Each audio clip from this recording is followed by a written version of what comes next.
Soulful Sauna, Stories of Self-Mastery. Thank you for joining us. It is you, the viewer, that makes this podcast. Your host, Juliette Noske, and her guests are here to share stories of self-mastery, to inspire you and ignite the power of positive change on your own journey. Thank you for being with us. Hello, everyone, and welcome to the Soulful Sauna podcast. It's really wonderful to have you coming back again. And today I have a beautiful special guest. Her name is Lis Karin, and she's all the way over in Sweden. She is a former nurse and specialized in mental health. And today she is a certified consultant of Bob Proctor's company, and she's helping people to close the gap between where they are and where they want to be. So her focus is as a mindset coach and mentor. Hello, Karen. Wonderful to have you here.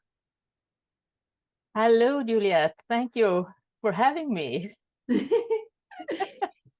So what I'd love to do is ask you a question about the sauna. So yeah, have you got a fun sauna story that you'd like to tell us? Yeah, I really have. In fact, it was so fun when you asked me about it, because I have a very special moment in the sauna. I am grown up also to bathing in sauna, so I love it really. And one year, I'm a hunter, so I'm a lot in the forest, and I sat with a bunch of women in a sauna one year. I lived alone at that time, and one older woman told me that start to tell the story when she had met the love of her life. And when she told me that story and how she felt immediately, I thought it must be afterward construction, because you can't feel like that. I had never done it in my life then. 1 year after, I was also out hunting, and I was sitting in a sauna again. And this was a bunch of men. We were sitting there with our towels around, and one of the men I felt so attracted to him. He's 20 years older than me, but I just couldn't help to take my hand on his bald head and just do like this, it was something special.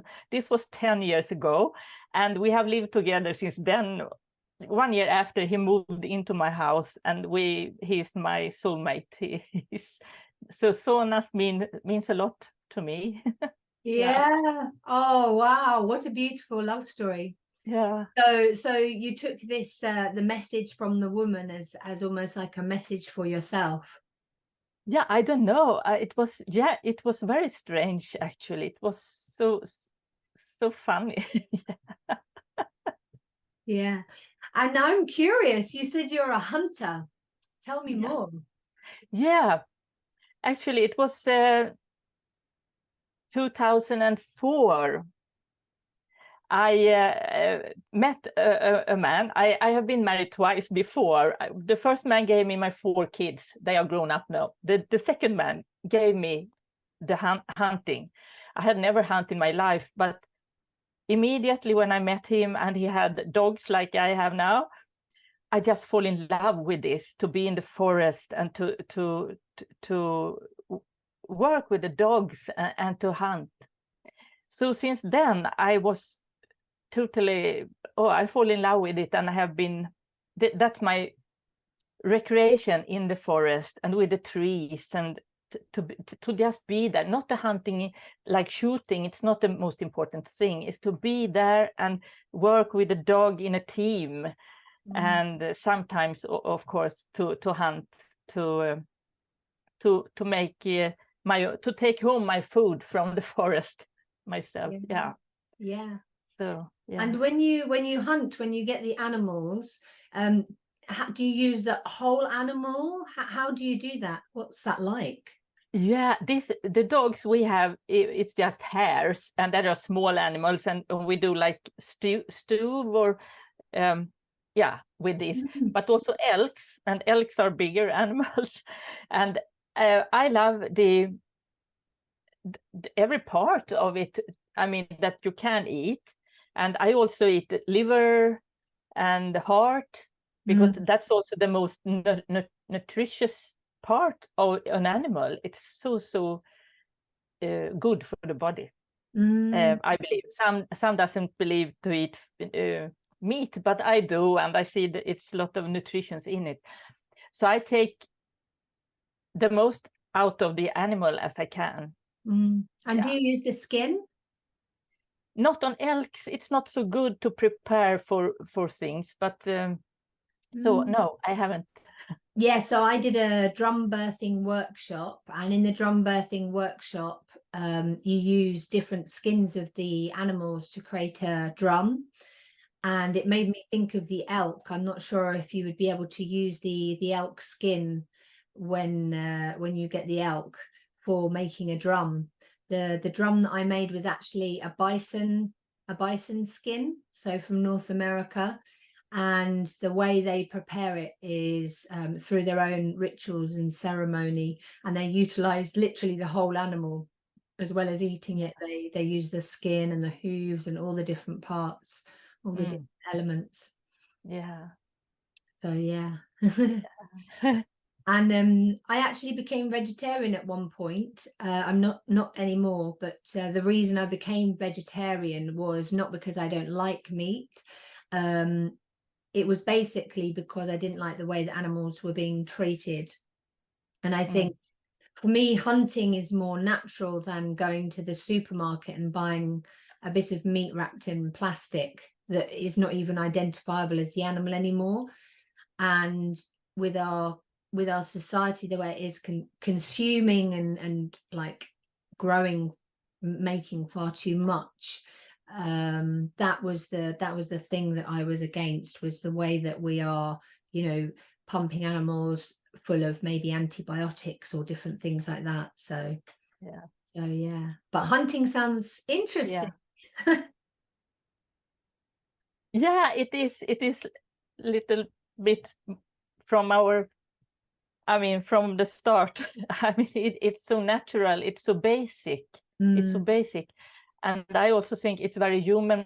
It's a human way to kill an animal, to eat it, instead of taking the animal from the farm to the slaughtery. Did you say so? Yeah. Slaughterhouse. Slaughterhouse, yes. And the animal comes there and smell the death and smell all the, it must be very stressful for the animal. So I agree fully with you, what you were saying. Yeah. Yeah. Yeah. So coming back to your journey of self-mastery, can you remember when you first really began your journey of self-mastery? Yeah, actually, I have been searching for, I don't know, all my, I believe, grown-up life, or as long as I can remember, I have been looking for something more. There are something more. I had felt an emptiness inside of me, and I also was grown up not with my biological parents. I were taken away immediately after birth and became adopted 3 months old. And before that, my mother, she was ashamed. She was a very young girl when she became pregnant. So it was a lot of shame. I was not welcomed. All these negative feelings, I had them around me already in my mother's womb, and that made me be programmed after how I felt after all these things around me, and so it didn't matter what happened around me. I could never feel that I was worthy of love and that I was belonging anywhere. And I didn't understand why, because I was in my teens when I got knowledge about that I was adopted. So I didn't know it before 12 years old. And it was a neighbor that told me. So it was not a good circumstances So I think it's from that programming I always felt I'm not welcome, I don't belong anywhere. And I also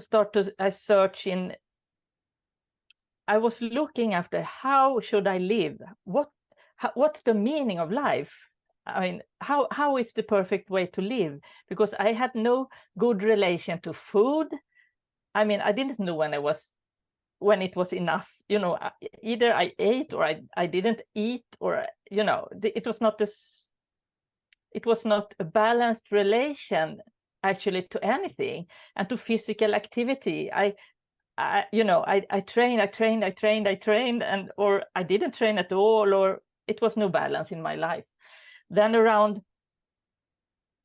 when I was 26, actually, I met a woman that was in the church. And I grew up in Stockholm, and it's not so many what do you call practicing Christian people. I mean, it was not so many people that really was active in their religion or so. So I hadn't met anyone before that have spoken with me about religion in a vivid way, in a way that they lived it. So I jumped all in the church and started to read the Bible. And I also went as a voluntary to a monastery in Germany for some months to find the truth, But I didn't find the truth. But I was there for 20 years. And then I left the church, the physical church. I left that organization, or how I should say. And I went on to search in my life what will give me the peace and meaning. And I still didn't feel well. My self-image was so negative, and my self-esteem was so low. And I got I got 4 kids, and I studied to a nurse, and then specialized nurse, and then I was headhunted and became a leader in a private care unit. And then 2 times I were headhunted to new jobs, but nothing of that helped me to start feeling worthy and to start get a better self-image, because the shadow was there all the time. So now I know that nothing outside of ourselves can help us. We have to do the work inside of us. So it was, I can't say exactly the date I start to search, but I start to get knowledge of what I know today about our mind. It was 4 years ago when I became aware of who I was and what I was capable to. Yeah. Fantastic. Wow, that's a long journey of opening and self-discovery and blossoming. Yeah. And so yes. Sorry. Yeah, the self-mastery, I didn't have it, because I was waiting for life. Life was in control of me. I wasn't in control of life. So I was waiting that things should happen around me, and then I act. I did never choose from me. It was, do you understand? It was, I had no self-mastery in that way. Yes. Yeah. And so when was did you have like a big awakening or awareness that, hang on a minute, I need to change things because this isn't working now? I just, it was also, you can see, a coincidence, but I don't believe in coincidence. I believe in that everything has a meaning, everything is according to an order. But I was at a course about ketogenic eating. I tried a lot of ways to eat, and I tried everything. So I was on a course virtually, And the woman that led this course became, during that time, a consultant for Bob Proctor. And she started to speak about new things for me, about that I can be in control of my life, and I can actually get the life I want to have. I can create my own life. And when she started to speak, I just felt this is the truth. It was something inside of me that said, yes, this is true. And Bob Proctor, for the people that don't know about him, that listen, he have been one of the greatest teacher, people say, in personal development industry for the last 60 years, around 60 years. Now he has gone to another dimension. He was 87 years last year. So he's not here among us anymore, but his legacy is here. I started to study his material then, and this program that he has put together from all his knowledge and experience for so many years, and he has been mentored by many of these great big people in history. So I went through this program for 6 months, and my life turned totally around. Yeah. Yeah. Fantastic. And is there one thing out of that training that really stood out for you that was quite impactful, or was it lots of different things? Oh, it's all fits together in all this training for this program. But the thing is that we have this control system in our subconscious mind that is our self-image is a part of this. We call it the paradigm. It's the concept of me, the concept of how the world is and how I see things, my logic, everything is in the subconscious mind. And I see the world from my self-image, how I see myself. And when I start to change this programming in my subconscious mind, my life starts to change. And I recognize that, and I experience that. And it is that the spirit, God, or the universe, the source, where we all come from, flows to and through us. But we have to be aware of it to see it, like everything, actually. We have to understand that it is there. And when we do and start to live in the spirit, the more we understand it and do it, the more we become free. And the power inside us can start to transform our lives. Yeah. Yeah. And so now you are a consultant with the Bob Proctor. Sorry, just a minute, my cat. Now you're a consultant with the Bob Proctor company. Yeah. And so is there a specific program that you work through with your clients? Yeah, it is. It's the program. I have the manual behind me, Thinking into Results, because it starts with a thought. Everything starts with a thought. Everything is energy, and thoughts are energy, and every thought is on a special frequency. And this power, now I speak from, people think different things probably, but this I have experienced is truth for me. It's so powerful. The power, the energy that comes to us, you have the power to build of that energy whatever you want in your conscious mind. And you can either build a positive or a negative picture of that energy.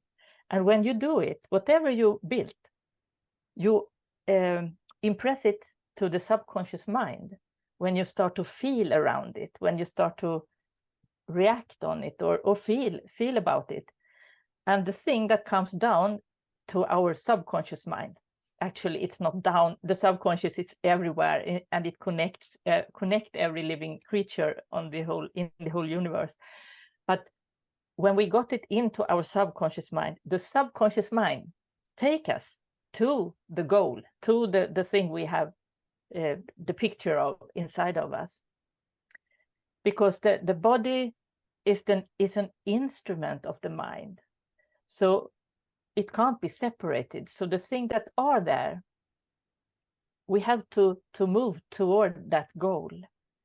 So when we think negative thoughts, if we have a negative self-image, for example, we believe we think people are talking negative about us, we are not welcome, I can't do it, I'm too old, I'm too young, and we choose to look at the negative side. That's the goal we give to our subconscious mind. So the subconscious take us to that. So we will meet up with exactly the same thing that we send out. That picture will be our truth. Do you understand what? Yeah, am I good to explain or? Yeah, it makes sense. Yeah. So that's why it's so important to take control, to master our thoughts, and we have that power inside of us. We have to train it, because we have our 5 senses.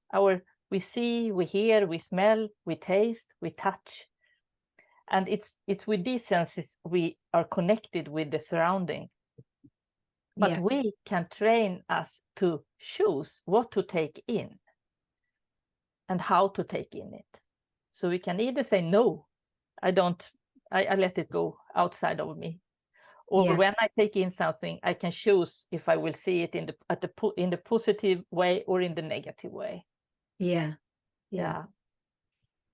that makes sense, and it links in with a lot of other teachings that I've followed as well. Yeah. And everything begins. There's a saying that everything begins in the mind. Everything begins in the imagination. Yeah, exactly. What do your clients come to you for? Why they come to me? Yeah, what's the reasons that people it differs a little or much sometimes, but some are people that are in a startup of their own company, for example, and or they are on their way to take a bigger step in life. They are more, they are goal striving. They are aware of that. So they want to a higher goal, and they want to get help to break through their upper limit that we put on ourselves, Yeah. But there are also people that just, because when we start to work with ourselves, we start with a big goal in front of us. Oh, I want that amount of money, or I want that partner, or I want something. Yeah. But after a while, we see what we really want is happiness, it's peace, it's self-fulfillment. And so that's become the important thing. And when that starts to grow inside of us, our goal will be fulfilled on the outside too. So, but people are coming to me that feel they are not satisfied with their lives. They feel that there are more for them in life. I can also help groups of people. Like in a company, the leading group, or how do you say it, with the leaders, to help them implement more. I can't find the word now, but to get them another climate in the company. So, like the managers and the people who are leading in the different areas and the different parts of the company. Yeah, and also so they got together with one mind and toward the same goal, and be more aligned with each other in their work and so. Yeah. Yeah. They're helping to create a culture. Yeah, exactly. That's more forward thinking and cohesive. Yeah. Okay. So yeah, so my life has changed totally since I started to study this, because this program is also, it's not just to study, because study, a lot of us, almost everyone has a lot of knowledge. I see it as a library. We have a lot of books, you know, and the articles and knowledge. But to get a change in our life, we need to get understanding. We need to apply the knowledge we have. And there are only two ways to do it. As Bob Proctor described it, and not only he, everyone say, I think, that it is through an emotional impact we can change, because it's about changing habits. We live toward according to habits for about, I don't know, it differs, but 98% maybe we do things out of habits. And this is what we have to change. The habit of thinking in a special way, we have to change that habit to another habit that take away these limits we put on ourselves, to see that we have no limits. We can reach whatever we long for, whatever we want. But as long as we don't believe it, we don't do it. So we have to change our belief system. And we do it through repetition, to repeat in new way of thinking and new habits. So it's totally opposite to the logic we have, because this to repeat the same thing is not logic, but it's the only way for the subconscious to accept the new idea, is to repeat in. That's what we have done when we were young, when we got this old paradigm that limits us. It's in that way we have got it, by repetition from the outside, in values and way of thinking and behave from the people closest to us when we were very small, the first years in our life. So it's like when you're training or learning anything, basically you're repeating it and again and again and again until it becomes a habit. Exactly. And so you said that it was 4 years ago when you came into contact with the Bob Proctor work. However, you had an awareness before that maybe you felt unworthy, or that you didn't belong. So how long was it while you were in that state of feeling unworthy and realizing that there was something that you needed to change? And were there other places that you looked to seek out to help you to change? You mean after I have found Bob Proctor, or before? Before that, Before that, I was looking for a belonging somewhere. Where do I belong? You know, that the church was one community where I tried to belong, but I just saw things that I didn't like there. You know, how people behaved, and it was it was not good. So I see afterwards that it started. It started long ago before, but I couldn't understand it, or I hadn't that awareness. I didn't know what was going on inside of me. I had I know one day I had such a feeling of something, something was with me. Something outside of me was with me. It was so concrete, it was so real, and I just felt peace. And that had been following me when I have been felt so lost. I have also felt that it's something bigger than me that holds me in the arms in some way. But I didn't know what. I didn't understand. I couldn't find out what it was.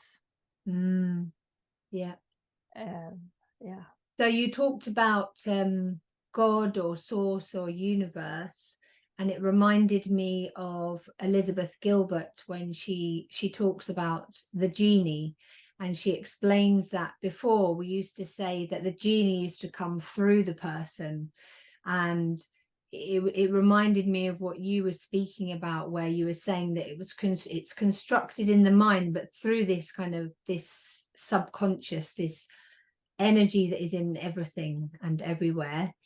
And Elizabeth Gilbert says how we used to call it the genie, and the genie would come through the person to create the piece of art, whether it's drawing or theatre or music or whatever it was.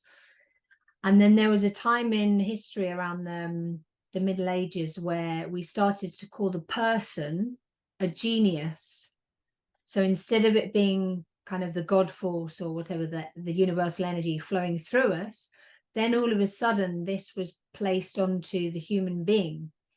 So the human being had then the pressure of being God and recreating this amazingness again and again and again, which was about the time when artists started going a bit mad, because they realized, well, they all of a sudden they had this pressure to create, and when you put that pressure, whether it's for a deadline or whether it's for profit or, you know, whatever it's for, then the magic seems to fizzle away because ego tends to take over rather than allowing the God force to flow through you. Rather than it being a creation of this universal life force, it's mine. Exactly. My creation. Yeah, and that's it's because the fourth lesson in this program, Thinking into Results, is called The Little Genie. It's the mind. It's there. We learn to know the stick person. I have him in the, I can't, it's standing there in a small version. It was a Dr. Thurman Fleet long ago that made this little stick person and made the upper half of the head the conscious mind and the lower part the subconscious mind, and how so he could instruct his students, I think, about the mind, because we need a picture, we need to see and understand. And that's exactly what you say. It's so I have had it so much in my mind, the difference between being in the spirit of it, to be in faith, it's faith, and to be in our ego, because faith versus fear, when we are in ourself and we start to struggle with our own reason, and we believe it's up to me, then fear will come, and it's effort. When we are in faith and we believe, and we listen, and we get the information from the inside, it's effortless, because it's no fear. And I can see another picture there. When we go in our ego, all energy goes to survive. It's like a survival mode. And when we go in faith, we live in abundance, and more comes, and we can create, because in the survival mode we can't create. All our energy goes just to survive. Yeah, that's really clear. Thank you for that. Tell me, what is a fun, crazy fact about you? What is a fun, crazy fact about me? I know I wrote something to you when you asked me before. It's a lot of, I think I wrote about this. I have something, it's called, I don't know what it's called now in Latin, but it's to be face blind. Blind faith? Blind faith, it's one part. I mean, I can't recognize faces sometimes. Oh, really? Yeah, my own children. And that, I think, is connected to be totally disoriented to room, you know. I can be lost inside the house, you know. I start to go in the wrong direction out from a room, and I go the opposite than where I came from. Mm. So, and this face blindness, it's really, it's a fun fact, but it's not so fun always, because people think I am, like this. I don't say hi to people I know. And when my children were small and they were in school and they were outside playing, I should get them from school, and I could stand there and I was looking, and then I asked the teacher that was out, that asked for one of my kids, and she said, but he's there, and he was just in front of me, but I couldn't recognize him until she shows me that was him. Then, oh yes, it is. So, and then I have read about it. It is, in fact, it has a diagnosis. It's a state that makes, I don't know what it is, but something that you can't recognize faces sometimes. Mm. And some people I recognize, but I can ask a person. It was not so long ago I asked a person that, like, I have never seen him before. I introduced myself and he said, but we have met a lot of times.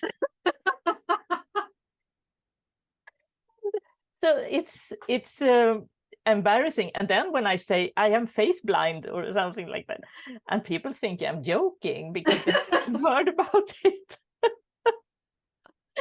Yeah, so that's funny. And when I am in the forest, I have, a GPS, so I can find my way out. Otherwise, I should never walk into the woods because I couldn't come out again. Oh dear, did that ever happen with your husband? No, actually not. No, yeah, once my children's father, that husband, I came to a meeting once, and he was sitting in the room. I know he should be there, but I came in. I couldn't recognize it was him first. Oh It took dear. a while. So that's the I laugh at it today, but that's a fun fact. On the other side of this, what it kind of highlights to me is that, not to assume something can be a very big gift, because if somebody assumes that you're just being rude, then it's like you say, their self-image, their story that they've made up will then impact the way that they act and the way that they interact with you. And I know that I've experienced this in different ways. So if you go to the supermarket and the lady at the checkout is doing your food and everything, and she looks really grumpy, she looks really angry. And when I started to study all of this work and realize that assumptions, can be very wrong, I imagined things like, for example, if I see that lady at the checkout, and she looks really grumpy or angry, I think, well, I don't know her. Maybe her cat died and she's really upset. Maybe she had an argument with someone and she's finding it really hard to hold it together in front of these people. And normally what I would have done, and I think what a lot of people do, is think, oh, she's grumpy, or she's rude, or why is she being so horrible to me? Yeah. And it really transformed my world to have that openness and an understanding that rather than going to the kind of the negative assumption, I could imagine anything, because anything could have happened to her. And then my goal was always to just, hope that this person would maybe smile or feel a bit better, or that I could send her love and light instead of getting angry back at her or upset or thinking that it was, because she was being horrible to me. And yeah, I'm sure you experience that, like you say, when you don't recognize people and then they maybe think that you're just being rude. Yeah, exactly. And that's led me to another thought. And when we Bob Proctor speak about attitude. We have a whole lesson about attitude in this.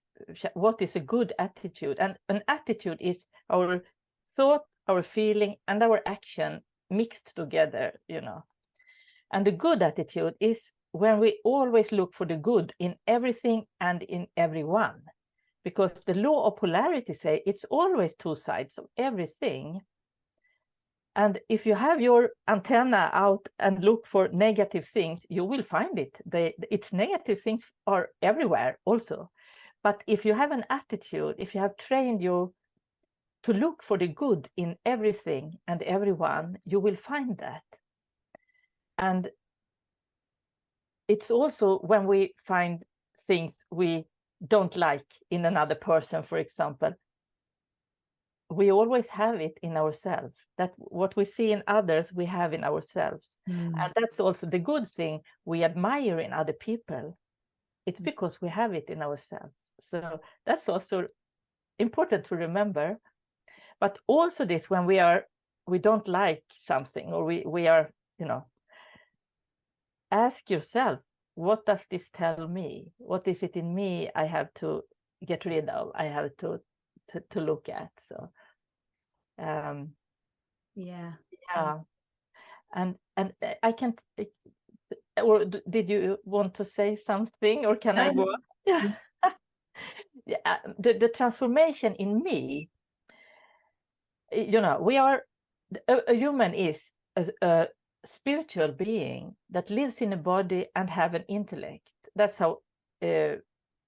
how Bob explained it, and it's very easy to understand when we see it in that way. Then we can put on the mentality and so, but if we see like that, the first years when I started to be aware and start to consciously work on myself, I really meditate, I did affirmations, I wrote my self-image script to change myself, to feed myself with new way of thinking. But I didn't take action physically. I didn't went out with my body. I wasn't ready for it. I felt that things, I go when I feel ready. I felt always so so much, in one way, lower than other people. I wasn't convenient among people in myself. It was different on my work, but in myself. So, but it happens a lot, but it didn't happen so much. It was first when I understood I have to go out and take action that is aligned with my goal before I feel ready for it. I have to go outside my comfort zone. I have to go out if I want to change the world, because I want to change the world one person at a time with this knowledge I have. And I have to go out and meet people. I can't sit on my chamber. I have to go out. And I started to go out. I started to meet up with people physically and in different networks, in like we do today, meet up. And then when we go out and act as if, not fake it till you make it, but act as if, I act as that confident person I see myself in my self-image script, as I see myself in my goal. And when I started doing that, magic starts to happen really in me. So we have to be aligned with both spirit and body and mentally and intellectually. So we have to, all of these three parts of us. Yeah. Yeah. So yeah, it's an amazing journey to work on ourselves, and when we do, we attract people to us, and people feel the energy we have. So things meet up with us, the world meet up with us in a totally different way. Yes. Yeah, I think this is one of the key things as well, is like you say, to act as if. And I think in Florence Scovel Shin's teaching, she teaches and she says you make a demonstration. So it's a similar idea where, you know, if you have a wish or a goal or a dream and you're in the creation of it, you make a demonstration to show that you have complete faith and that you know it already is. And when I was looking for a house to live in Spain, I'd seen this house and it was fantastic. And the day I was going to be signing the contracts and everything, the house, the people pulled out, and I was just in shock and upset. And then I realized that maybe there was a reason for this. And so I, instead of being upset about it, I decided that I would have complete faith and I would get ready to move anyway. And so I did. And then it was on a Sunday that the estate agent called me to show me a house. And as it happened, it was even better than the previous one. And it was almost immediate that I got this place and I moved in. And yeah, and so if you act as if you're it's already happening, you show that you have complete faith. And that can be really really hard, because they say it's darkest before the dawn. So those hours just before dawn are completely pitch black and as dark as ever. But we have faith that the dawn is going to come. Yeah. We have faith that the sun will rise, and you know that new day will come. And it's having that same faith that what you're looking to create or who you're looking to become has already happened, and like the sun rising, it will come. Yeah. To also go backwards, see yourself in your fulfilled goal, whatever it is. If it is the house in Spain, or it is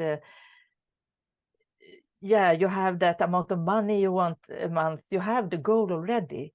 And when you see the goal, you see yourself there, go backwards and see, what do I do? What do I have to do to get there? But see yourself in your fulfilled goal. That's very important, because if you don't see yourself in the fulfilled goal and you start to affirm things that when I am there, or I would love to have, you affirm that you are in a state of lack.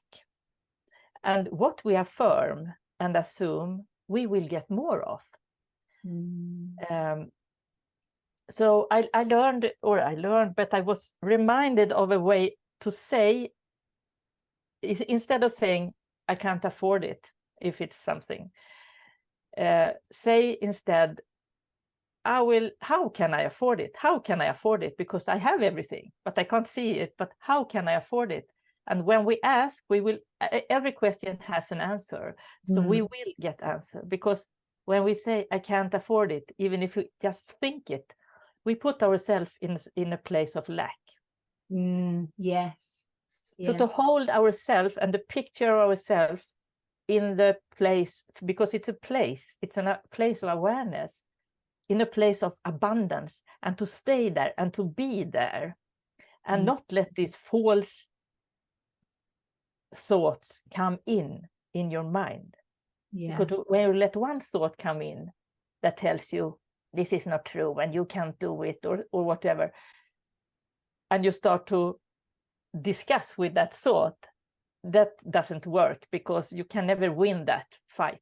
It comes another thought that are in the same energy. So we just have to close, and in faith see that is not the truth, and to just hold on the true picture of yourself and the true picture of what your life is. Yes, yeah. I think as well that sometimes when people say I can't afford it, if they did have the money, they might actually not go ahead with something. So I think sometimes as well, it's, do I want to afford it? Because if I really want to afford it, like you say, I will be able to manifest the money. I will be able to find the money. So sometimes it's actually that maybe that's not what we want. And for some reason we think we want it, but actually if the money was there, we wouldn't necessarily go ahead with it. And I found that with clients sometimes where they think they want certain things, but actually, like you say, when you work with them, you uncover what's underneath that. What they really want is they want to be happy, or they want to, you know, have a relationship that is a lot more in harmony and in balance, where they feel at peace and they feel more in a relaxed state. And yeah, so assisting people to get down to what it is really that they want, because a lump of money is great, but it's more what the money provides us, isn't it? Yeah, and it's important to set a goal, to define a goal. And according to Bob Proctor, and I understand now why, he say it must be a big goal. It must be a goal that you don't know the how from start. Because a goal is not just for you to reach, it's another thing, it is for you to grow. And we grow when the goal is so big, so we don't know, because we don't know how. We have to trust our faith. We have to look for, to listen to our intuition and to listen to the spirit to see next step. And the goal must be a goal that you really are burning for, that you really, it makes you feel, wow, it's something that wakes up in you when you think about you in that fulfilled goal. And when you are there and you feel that, the subconscious mind take over and will lead you to that goal. The wrong thing people do is they don't dare to put that big goal in on paper and write it down, because they are afraid of failing. And we never fail. That's a part of the process, and we have to embrace failure, because that is a learning process for us. But it's much harder to define a lower goal that you set, because you know that you can reach it. Because when you do that and you don't feel really this deep joy feeling for it, you have to work to that goal with your own strength. So the big goal is easier to reach when it is a goal where your subconscious mind take over and lead you to it, because it's a goal that your whole body, your whole you really want to go there. Yeah. Was that a good explanation?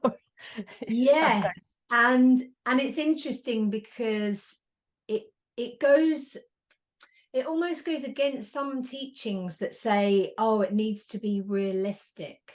And I guess sometimes when we think, oh, it needs to be realistic, that maybe makes us think that we need to make the goal smaller.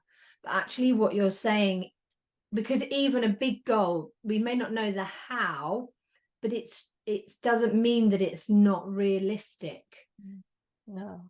Yeah. And I work a lot with young people in the schools, and some of the programs that I work on, we have actually said, you know, that you need to keep it realistic.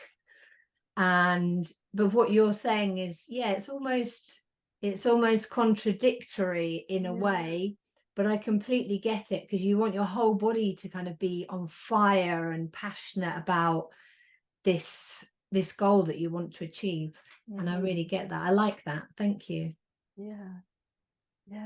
And when we have that longing for something, we can reach it. On the other side is the fulfilled goal. Otherwise, we shouldn't have longed for it. I thought about that, and that's also true. Logic, in fact, if you think about it. So the thing you have is you can't have anything you can't reach. I mean, you can't have that longing inside of you if it's not there, the other side of it, the fulfilled goal. Yes. So that's really an opener. So if you have set goals and you haven't reached them, don't be disappointed. Just look, what do I have to do better? Because we will be better for every day. And what haven't I done? What do I have to do better to reach that goal? So it's a way for us to all the time become more and more our true selves. Yes. Yeah, there is a good quote that says about failing yourself, for failing your way to success, and that how each failure is actually a mini learning and a mini success, because each of those steps where we see it as a failure is actually an opportunity to learn and to grow and to take a new step, maybe in a different direction or just in a different way, so that we can step further towards the goal. And I think perspective here is really important, because it's how you see failure. Because if you see failure as like, then you bring it into your own self-image that you talked about, and you see I'm a failure because I got this wrong, that's when we have the tendency to give up, isn't it? Yeah. However, if you see it as, wow, I've made a mistake, or I've failed, I've done this wrong, what can I learn from it? You know, how can I take this as a growth opportunity? This means I'm one step closer to my goal that I want to achieve. It's a completely different perspective on it. Yeah, that's what we have to do, really change the perspective. Think of an elite athlete in the Olympics, for example. How many times do you believe he or she had failed before these high results? If we are afraid of failing, we will never come anywhere. We will stay where we are, because it's like a salesperson. If you are afraid to get a no, you will never get a yes, because they say, I don't know how many no's we have before we have the first yes. So just see every no, every failure as you said, Juliette, closer to your goal. Yes. And I think that this is something that definitely could be addressed in education, in our education systems. I think with the way that young people are tested all the time, and then the way that a fail is viewed in school is perhaps not in this same perspective.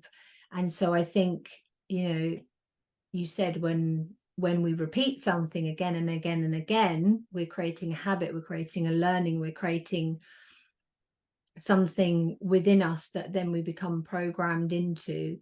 And so we're in our education systems where this is programmed, that a failure means I'm a failure, I'm, you know, I've made a mistake here, and the way perhaps the way it's seen rather than a learning. And this, you know, this is changing in some schools, but I think in general, overarching in the education system, it's perhaps a perspective that is not supporting this idea of failure being a step in our success. Yeah, and this is something that I'm very passionate about when working with young people, and the courses that I do when I go into schools and work with young people is allowing them and helping them to see that it's okay to get it wrong, it's okay to fail, and then learn from that and grow and move on. Yeah, exactly. Yeah.